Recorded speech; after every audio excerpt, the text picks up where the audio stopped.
हमारी आने वाली पीढ़ियां कमजोर पैदा ना हो, इसलिए भी हमें गांव-गांव किसानों को समझाना होगा कि यूरिया का उपयोग कम करें। यूरिया के कारण बहुत बड़े संकट आ रहे हैं। यूरिया से हमारी मिट्टी, हमारे जल, उस पर बहुत विपरीत असर होता है।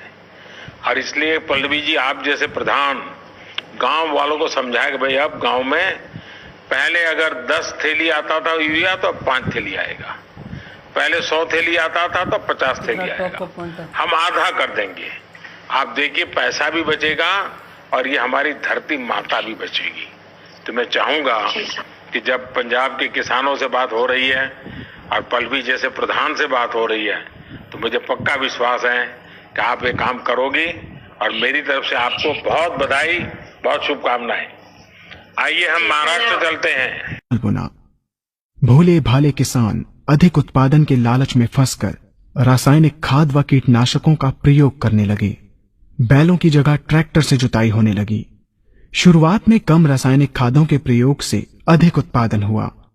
धीरे धीरे रासायनिक खादों के प्रयोग के कारण भूमि की उर्वरा शक्ति क्षीण होने लगी, जिसकी वजह से उत्पादन घटने लगा तथा फसलें कमजोर होने लगी। फसलों के कमजोर होने के कारण उनमें रोग व कीट लगने लगे। रोग व कीटों से फसल की सुरक्षा के लिए और अधिक कीटनाशकों का प्रयोग होने लगा।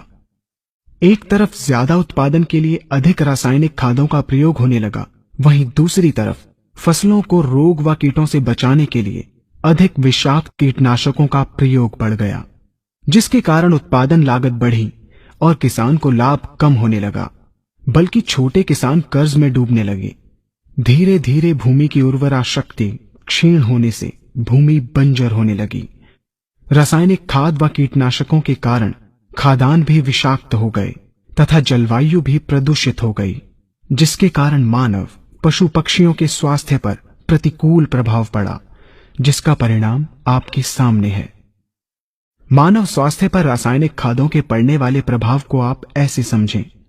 जब किसान फसल में रासायनिक खाद डालता है तो रासायनिक खाद में उपस्थित विषाक्त रसायन जल में घुलकर सबसे पहले जल को प्रदूषित कर भूमि के अंदर उपस्थित केचुए व सूक्ष्म जीवाणुओं को मार देता है।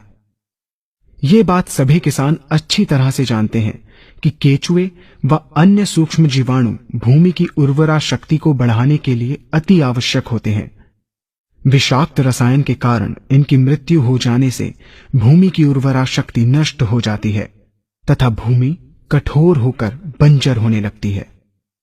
रासायनिक खादों के विषाक्त रसायन पानी के माध्यम से अन्य खनिजों के साथ फसल के अंदर पहुंचकर फसलों को विषाक्त बना देते हैं। बाद में जब खाद्यान्न के रूप में मनुष्य या अन्य पशु इन्हें खाते हैं तो ये विषाक्त रसायन मानव स्वास्थ्य पर बहुत ही बुरा प्रभाव डालते हैं तथा मनुष्य के अंदर तरह तरह के रोग उत्पन्न करते हैं। जब हम जैविक खाद का प्रयोग भूमि पर करते हैं तो जैविक खाद पानी में मिलकर पानी को प्रदूषित नहीं करती।